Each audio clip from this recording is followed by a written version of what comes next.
오늘도 하나님의 은혜와 사랑과 그리스도의 향기, 주님이 주시는 능력이 든든한 교회와 오늘 여러분 참석하신 분들 생각밖에 많이 오셨는데 또 전 세계에서 지금 실시간으로 유튜브를 통해서 말씀을 듣는 분들, 그리고 TV를 통해서 설교 말씀을 듣는 분들에게도 같은 은혜와 축복이 넘치기를 진심으로 축원드립니다.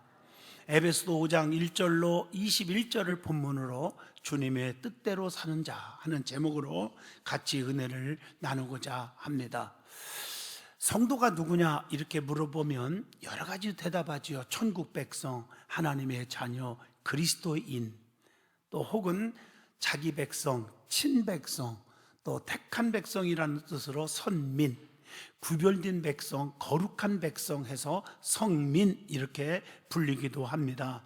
그러나 성도를 한마디로 묶어서 말하면 믿음을 갖고 사는 사람, 그걸 신앙인이라고 그러죠. 신앙이라는 말은 믿을신 우러러앙, 전능하신 하나님의 능력을 믿고 그분이 지금 여기 살아계셔서 지금도 여기 와서 역사하신다는 걸 믿고 그분의 전능하시고 전지하시고 무소부재하신 분을 믿고 우러러앙 그분을 바라보고 그분께 도움을 구하고 그분의 은총을 받고 살아가는 백성을 신자라고 말합니다. 그래서 저는 이 찬양 가운데 이 찬양을 너무 좋아합니다. 신자 되기 원합니다. In 내 맘에 Lord, I want to be a Christian in my heart. 나는 참 이 찬송을 너무 좋아합니다. 정말 그리스도인이 되기를 원합니다. 그 말 속에는 그리스도의 영이 없으면 그리스도의 사람이 아니니라고 그랬거든요.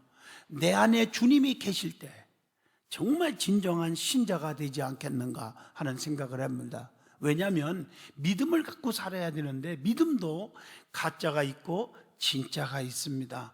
진짜 믿음은 기적이 일어납니다. 성경에 뭐라고 했어요? 겨자씨만한 믿음 보이지도 않아요. 이런 믿음이 진짜 있다면 산을 바다로 옮길 수 있는 능력이 나타난다고 했습니다.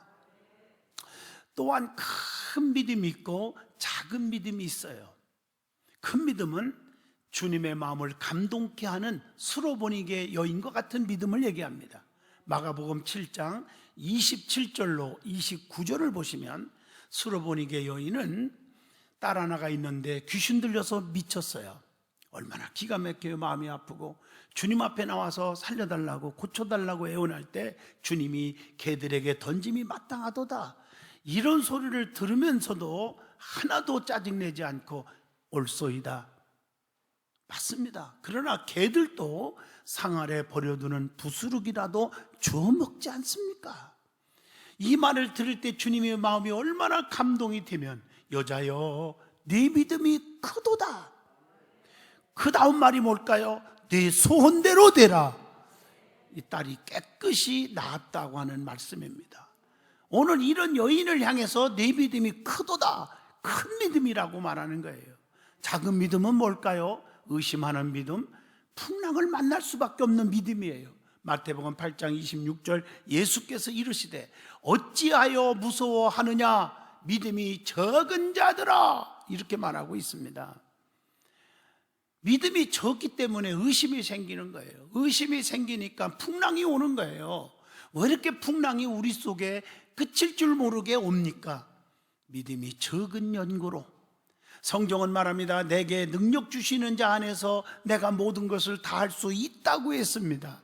실패한다고 말하지 아니했습니다. 여러분 큰 믿음 갖기를 바랍니다. 의심하는 믿음 갖지 마세요. 성경에 의심하는 사람은 마치 바닷물에 밀려 요동한 물결과 같으니 이런 사람은 주께로부터 얻기를 생각하지도 말라고 했습니다. 또한 성경은 산 믿음이 있고 죽은 믿음이 있다고 말하고 있습니다. 산 믿음은 행함이 있는 믿음이고 죽은 믿음은 행함이 없는 믿음이에요. 그래서 야고보서 2장 26절에 행함이 없는 믿음은 죽은 것이니라 이렇게 말씀하고 있어요. 여러분 아무리 똑똑하고 유명해도 살아있을 때가 똑똑하고 무슨 일을 할 수 있는 거고 열매를 맺을 수 있는 거지, 죽어버리면 아무것도 못하는 거예요. 우리의 믿음이 죽은 믿음은요 아무것도 할 수 없어요. 그러나 산 믿음은 열매가 맺어져요. 행복이 와요. 축복이 와요. 기적이 일어나는 거예요. 진정으로 구원받은 믿음은 두 가지가 수반되어야 한다는 거 잘 아십니다. 여러분, 믿음 가지면 구원받지 않습니까?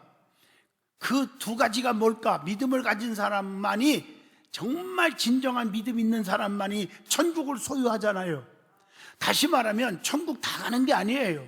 우리가 성경 두 구절을 꼭 도입하면 내가 천국 백성인지 아닌지가 답이 딱 나와요.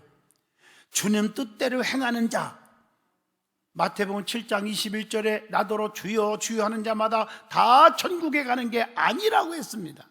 다만 하늘에 계신 내 아버지의 뜻대로 행하는 자라야 들어가리라. 두 번째로는 성령 받아서 거듭난 자입니다. 요한복음 3장 5절에 사람이 물과 성령으로 나지 아니하면 하나님 나라에 들어갈 수 없느니라. 그래서 우리는 성령의 충만을 받고 신앙생활을 해야 돼요. 이론적이고 지적이고 이게 중요한 게 아니에요. 교회들도 마찬가지입니다. 정말 우리는 성령 운동해야 돼요. 성령의 체험이 있어야 돼요. 그럴 때 여러분이 힘들 때 주님이 특별한 은총을 주시고, 병 들었을 때 주님이 다 고쳐주지 않습니까? 여러분 다 보셨잖아요. 저희 교회에서 암 환자가, 말기암 환자가 다 고침받고 8살 먹은 소아암, 유명한 병원에서도 고칠 수 없는 자가 그냥 예배드리면서 기도하고 그대로 걸어가는 모습을 보셨습니다. 하나님은 어제나 오늘이나 영원토록 동일하시니라.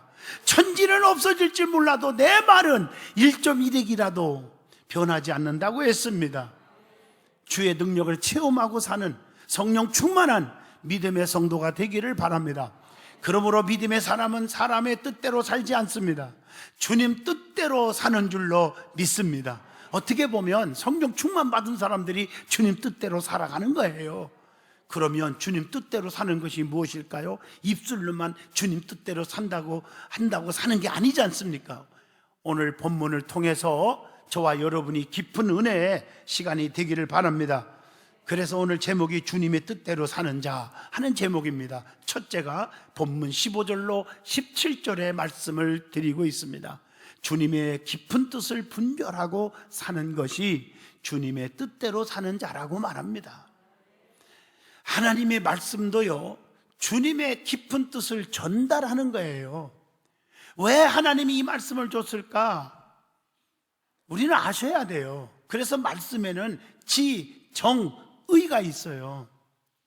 성령의 능력도 성령의 은사가 임하는데 그 은사도 지, 정, 의. 그래서 지적 은사, 지식, 지혜, 분별, 정적 은사, 방언, 예언, 통역, 의지적 은사, 믿음, 능력, 신유. 그래서 9가지 은사를 얘기하는 거예요. 우리가 지가 뭘까? 아는 것, 정, 깨닫는 것, 의, 결단하는 것. 그래서 지는 하나님의 섭리, 하나님의 뜻을 알아야 한다는 거예요. 오늘도 이 말씀을 드릴 때 왜 저 말씀을 나에게 지금 주실까? 하나님이 원하시는 뜻이 있고 하나님이 깊이 우리를 향하신 섭리가 있다는 거예요. 그걸 발견하는 것이 중요한 줄로 믿습니다. 예를 들어서 10명의 한센병자 얘기가 나오죠. 다 고침받았는데 한 사람만 감사했죠. 그때 성경에 뭐라겠어요? 다 고침받았지 않느냐? 사마리아 사람 한 사람 이외에는 다 어디 갔느냐? 이것은 뭘 의미할까요? 물론 병 고치는 기적도 우리에게 주는 메시지도 있겠지만 더 중요한 메시지, 하나님의 뜻이 무엇일까요? 왜 우리에게 이 말씀을 주셨을까요? 사마리아 사람이라고 짓밟고 무시하고 상종도 안 하고 쳐다보지도 않고 말도 안 걸고 얼마나 무시했느냐. 사랑하면서 사랑이 없는 자들아, 진작 무시당한 사마리아 사람은 나한테 와서 감사했다, 이 말이에요. 이게 하나님의 뜻과 섭리를 말씀을 통해서 우리는 발견해야 됩니다. 두 번째, 정입니다. 정은 알았으면 깨닫는 거예요. 깨달음이 있어야 돼요. 말씀을 그냥 듣고 그냥 가지 말고 눈물도 흘릴 줄 알고 회개도 하고 변화받을 줄 알아야 돼요. 깨달았으면 그 다음에 의, 결단할 줄 알아야 열매가 맺어요. 기도합시다. 내가 기도 안 했구나, 깨달았어요. 그 다음에 의, 뭡니까? 이제부터 내가 기도하고 살리라. 내가 새벽에 하나님 앞에 늘 기도하리라. 전도합시다. 내가 영혼을 살리는 일을 둥하니 했구나. 주님의 지상명령인데 내가 하루에 1시간씩에도 전도하러 나가겠다.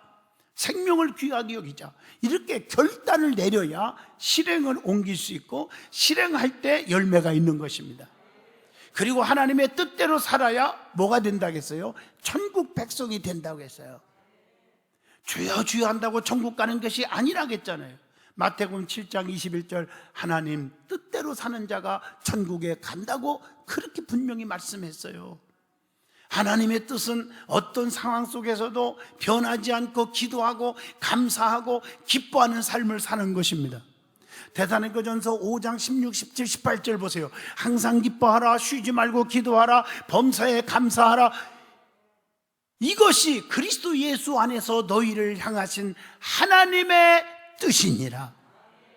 슬플 때나 기쁠 때나 병들 때나 건강할 때나 우환이 올 때나 안 올 때나 형통할 때나 불통이 터질 때나 기분 나쁠 때나 기분이 좋을 때나 꾸지람 들을 때나 칭찬 들을 때나 어떤 상황이든지 기뻐하고 감사하고 기도하라는 거예요. 그것이 하나님의 뜻대로 살아가는 사람이에요. 얼굴이 칠면조가 돼갖고 기분 따라 노랗다 파랗다 하얗다 붉었다, 이거는 하나님의 뜻대로 사는 사람이 아닌 줄로 믿습니다. 그러면 주님의 뜻을 깊이 분별하는 것이 무엇이라고 생각하십니까? 지혜 있는 자같이 살아야 한다, 이렇게 15절에 말합니다. 너희가 어떻게 행할지를 자세히 주의하여 지혜 없는 자같이 하지 말고 오직 지혜 있는 자같이 하여 그랬어요. 지혜가 없이 행동하면 절대로 안 됩니다. 내 생각대로, 내 고집대로, 내 혈기대로 말하고 행동하면 안 됩니다. 지혜롭게 해야 돼요. 덕을 세워가면서 상대방에게 상처 주지 않도록. 그리고 로마서 12장 2절 보면 너희는 이 세대를 본받지 말고 오직 마음을 새롭게 함으로 변화를 받아 하나님의 선하시고 기뻐하시고 온전하신 뜻이 무엇인지 분별하도록 하라, 이렇게 말씀했어요. 그래서 오늘 본문 17절을 읽어보시면 어리석은 자가 되지 말고 오직 주의 뜻이 무엇인지를 이해하라, 이렇게 말씀하고 계십니다. 또 에베소서 4장 14절을 읽어보시면 사람의 속임수와 간사한 유혹에 빠져 온갖 교훈의 풍조에 밀려 요동하지 않게 하려 함이니라. 사람의 유혹과 풍조를 조심해야 된다는 것이죠. 그리고 본문 16절에 세월을 아끼라, 때가 악하니라. 세월을 아끼고 살아야 합니다. 그것이 뭡니까? 로마서 12장 11절 힘을 다해 최선의 삶을 사는 거요, 부지런하여 게으르지 말고 열심을 품고 주를 섬겨라, 이렇게 말하고 있어요. 왜 그렇습니까? 자, 때가 단축하여진 거로 고린도전서 7장 29절 때가 임박했단 말이에요. 그래서 지금이 어느 때라고 말합니까? 말세다, 이렇게 말해요. 말세의 의미가 여러 가지로 표현할 수가 있겠죠. 주님의 심판이 가까웠다는 말입니다. 주님의 재림이 얼마 안 남았다는 것입니다. 세상의 종말이 가까워졌다는 말입니다. 알곡과 쭉정이와 가라지와 구분할 날이 얼마 남지 않았다는 것입니다. 다시 말하면 천국, 지옥으로 갈라질 날이 얼마 안 남았다는 것입니다. 여러분, 지금 오늘날 이런 환란 속을 보면서 마태복음 24장이 떠오르지 않습니까? 나라가 나라를 치고 민족이 민족을 대적하며 각처에서 기근과 지진이 있으리니 이것이 재난의 지금 시작이니라. 그래서 주님이 오시면 아멘 주 예수시여 어서 오시옵소서 들림 받을 수 있기를 바랍니다. 두 번째로 오직 성령의 충만함을 받고 사는 것이 주님의 뜻대로 사는 것이라고 본문 18절로 19절에 기록되어 있습니다. 그것이 구체적으로 뭐라고 말했어요? 18절 보세요. 술 취하지 말라, 이는 방탕한 것이니 오직 성령으로 충만함을 받아라, 이렇게 말하고 있어요. 여러분, 방탕함과 술 취함과 생활의 염려로 마음이 지금 둔하여진다고 누가복음 21장 34절에 기록되어 있습니다. 그래서 우리 믿음의 사람들은 방탕한 자들과 가까이 하거나 사귀지 말라고 고린도전서 5장 11절에 교훈하고 있습니다. 방탕하면 고린도전서 6장 10절에 뭐라겠어요? 하나님 나라를 유업으로 받지 못한다 그랬어요. 그래서 우리는 성령의 충만함을 받고 살아야 한다. 세상 술에 취하지 말고 성령의 새술에 취하시기를 축복합니다. 성령을 받으면 어떻게 됩니까? 권능이 와요.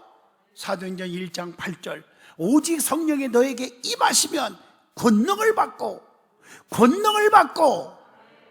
예루살렘과 온 유다와 사마리아와 땅끝까지 이르러 내 증인이 되리라.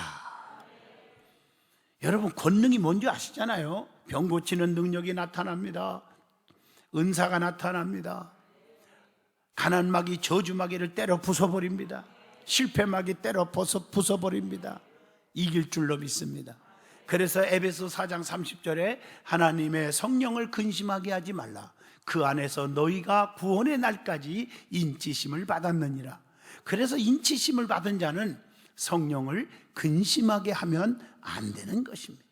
성령을 무시하거나 성령을 거부하거나 성령을 비판하거나 이건 큰일 나는 일입니다.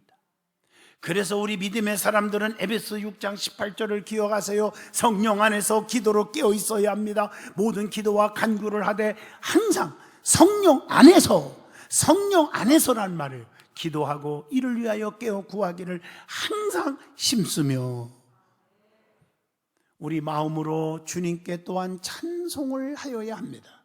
본문 19절에 너의 마음으로 주께 노래하며 찬송하며 이렇게 본문에 기록되어 있어요. 찬송이 뭡니까? 찬송은 기도입니다. 찬송은 가사가 있는 기도입니다. 시편 105편 2절에 그에게 노래하며 그를 찬양하며 그의 모든 기이한 일들을 말할지어다 이렇게 말하고 있어요. 찬송은 하나님을 즐겁게 하는 일이에요. 시편 95편 2절에 우리가 감사함으로 그 앞에 나아가며 시를 지어 즐거이 그를 노래하자 이렇게 말하고 있습니다. 찬송의 제사를 하나님께 드려야 합니다. 히브리서 13장 15절 예수로 말미암아 항상 찬송의 제사를 찬송의 예배를 그 말이죠 하나님께 드리자 이렇게 말하고 있어요.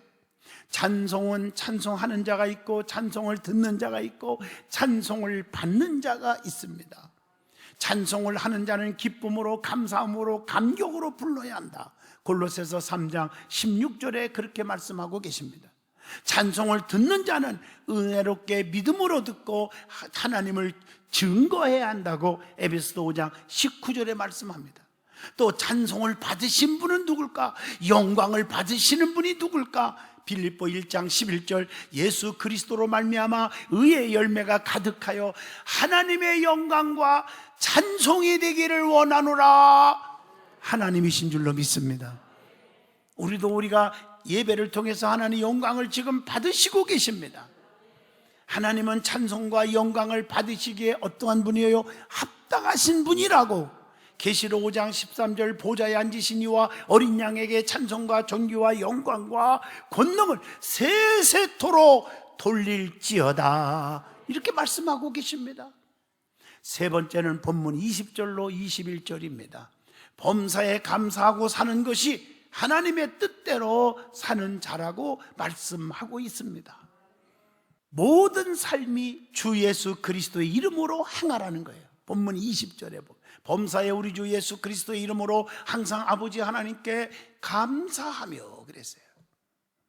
모든 것을 누구 이름으로? 예수의 이름으로 구하면 다 시행한다. 요한복음 14장 13절에 그렇게 말씀하고 있어요.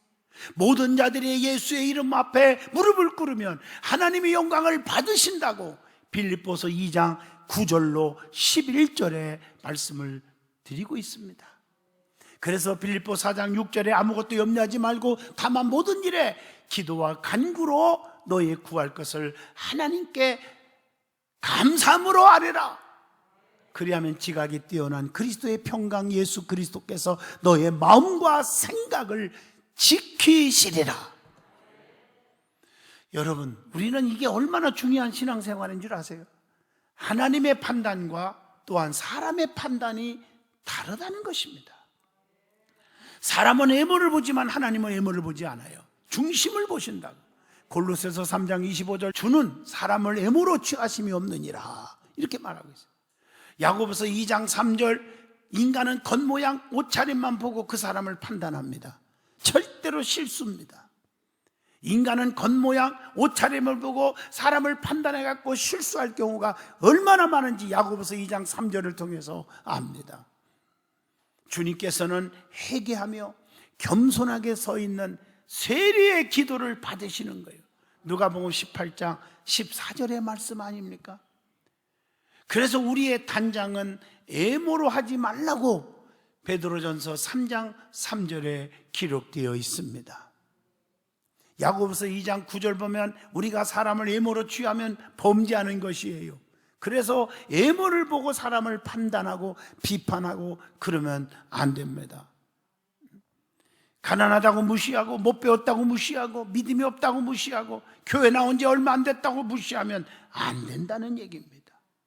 하나님은 또한 과거를 보지 아니하시고 뭘 보세요? 현재를 보시는 것입니다. 요한복음 8장 11절, 나도 너를 정죄하지 아니하노니 가서 다시는 죄를 범하지 말라 하시니라. 현재가 중요하다는 거예요. 그래서 요한일서 1장 9절, 만일 우리가 우리 죄를 자백하면 그는 미쁘시고 의로우사 우리 죄를 사하시며 우리를 모든 불의에서 깨끗하게 하실 것이요, 그랬다. 주님 앞에서 새 삶을 살기로 작정하면 우리 주님은 어떻게 할까요? 너무 기뻐하신다고 누가복음 19장 9절에 말씀하고 계십니다. 하나님은 행위를 보지 않고 믿음을 보시는 거예요. 에베소 2장 9절, 행위에서 난 것이 아니니 이는 누구든지 자랑하지 못하게 함이라.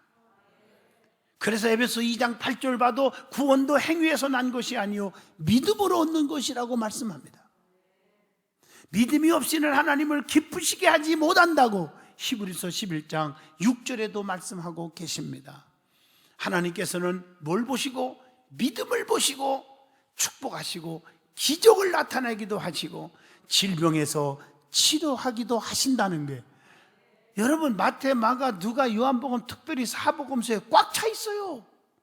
마가복음 2장 5절 보면요, 중풍병자의 믿음을 보시고 작은 자야 내 죄사함을 받았느니라 하시니 고쳐주었어요. 마태복음 8장 10절에 보면 백부장의 믿음을 보시고 주님 내 아이를 살려주세요 할 때 주님이 고쳐준다고 가자고 그럴 때 아닙니다. 말씀 한마디만 하셔도 내 아이는 낫겠습니다. 주님 마음이 너무 감동받아서 너같이 믿음 좋은 사람 처음 봤구나, 가라 네 믿음대로 되라, 즉시로 하인이 나으니라. 여러분 믿음을 보시고 살려주셨어요. 맹인 거지 바디메오의 믿음을 보시고 마가복음 10장 55절에 눈을 뜨게 하셨어요. 성경에 보면 수로보니게 여인도 마태복음 15장 28절 큰 믿음을 보시고 딸을 귀신 들린 곳에서 고쳐주셨습니다. 누가복음 17장 19절에 나병 환자의 믿음을 보시고 일어나 가라 네 믿음이 너를 구원하였느니라 하시더라, 고쳐주셨어요. 이처럼 우리 하나님은 믿음을 보시고 역사하시는 거예요. 우리가 뭘 많이 하고 무슨 액션을 많이 취하고 거칠애로 보여지는 것이 아니라 믿음의 중심을 보시고 역사하신다는 사실을 기억하시기를 바랍니다. 결론입니다. 하나님의 뜻대로 사는 자가 천국을 소유한다고 마태복음 7장 21절에 말씀했습니다. 하나님의 뜻대로 산다는 것은 본문은 세 가지로 말씀했죠. 주님의 깊은 뜻을 분별하고 사는 것, 오직 성령의 충만함을 받고 사는 것, 범사에 감사하는 삶을 사는 것, 이렇게 말씀을 드렸어요. 즉 하나님의 뜻대로 사는 자는 바람직한 신앙생활을 하게 된다는 말씀입니다. 그러면 바람직한 신앙인은 어떤 마음의 소유자라고 생각하십니까? 첫째, 빌립보 2장 3절 겸손한 믿음을 가진 자. 두 번째로 누가복음 18장 5절 끈질긴 변하지 않는 끝까지의 믿음을 가진 자. 세 번째로는 마가복음 9장 24절 소리 지르면서 부르짖는 충만한 믿음을 가진 자. 넷째로는 마태복음 15장 28절 큰 믿음을 가진 자. 다섯 번째로는 빌립보 4장 12절 정말 비천할 줄도 알고 풍부에 처할 줄도 아는 자족하는 그런 믿음을 가진 자. 여섯 번째는 요한복음 9장 11절 순종하는 믿음. 진흙을 이겨서 눈에 바르고 실로암에 가서 씻으라 할 때 토닫지 않았어요. 이해가 안 되지만 순종했어요. 그랬더니 눈이 떠졌습니다. 일곱 번째 데살로니가전서 1장 3절 일하는 믿음을 가진 자. 여덟 번째 요한일서 4장 20절 사랑하는 믿음을 가진 자. 아홉 번째 야고보서 2장 26절 행함 있는 믿음을 가진 자. 열 번째 빌립보 2장 5절 이 마음을 품으라 곧 그리스도 예수의 마음이니 예수를 닮는 믿음을 가진 자.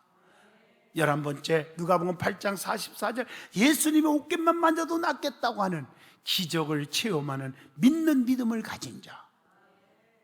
그러므로 성도 여러분, 바른 믿음을 가지고 하나님의 뜻대로 사는 성도가 되시기를 진심으로 축원드립니다. 이런 어려운 난국 속에 우리는 믿음을 붙잡고 사세요. 정말 믿음을 가지고 사세요. 믿고 나가면 우리 주님이 보호하시고 인도하시고 지켜주리라고 믿습니다.